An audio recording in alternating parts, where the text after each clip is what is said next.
et Jérôme Béglé donc pour la politique. On commence par là et on parle déjà donc de la présidentielle 2022. C'est pas pour tout de suite, mais la question se pose déjà dans les partis. Faudra-t-il organiser des primaires pour désigner les candidats à ces primaires plébiscitées encore il y a peu par les militants sont aujourd'hui décriés? Pourquoi ce désamour soudain, Jérôme? Le coup de grâce a été asséné par Christian Jacob, le favori pour prendre la tête des Républicains, qui il y a quelques jours affirmait avec force son opposition à des élections primaires pour désigner le candidat à la présidentielle de 2022. La droite, qui avait tant investi dans ce mode de désignation, vient de réaliser qu'il avait conduit plus à sa perte qu'à sa rédemption.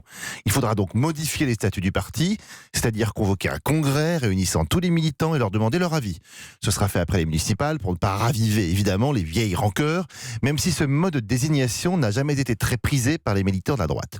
Au Parti Socialiste, qui a eu recours aux primaires en 2012 pour désigner François Hollande et en 2017 pour sacrer Benoît Hamon, les primaires non plus n'ont pas évité la déconfiture et la quasi-faillite idéologique du mouvement. Mais à ce jour, une primaire ouverte est également prévue dans les statuts.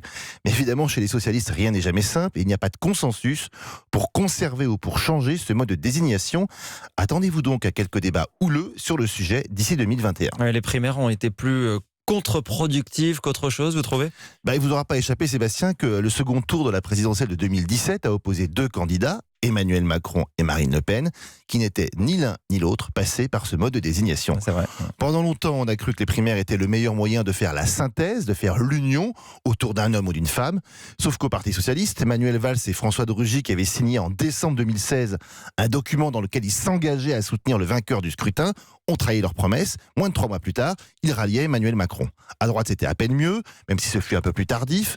Alain Juppé apporta un soutien, disons, très mesuré à François Fillon, tandis que Bruno Le Maire, lui aussi candidat aux primaires de la droite et du centre, est aujourd'hui ministre de l'économie et des finances d'Emmanuel Macron.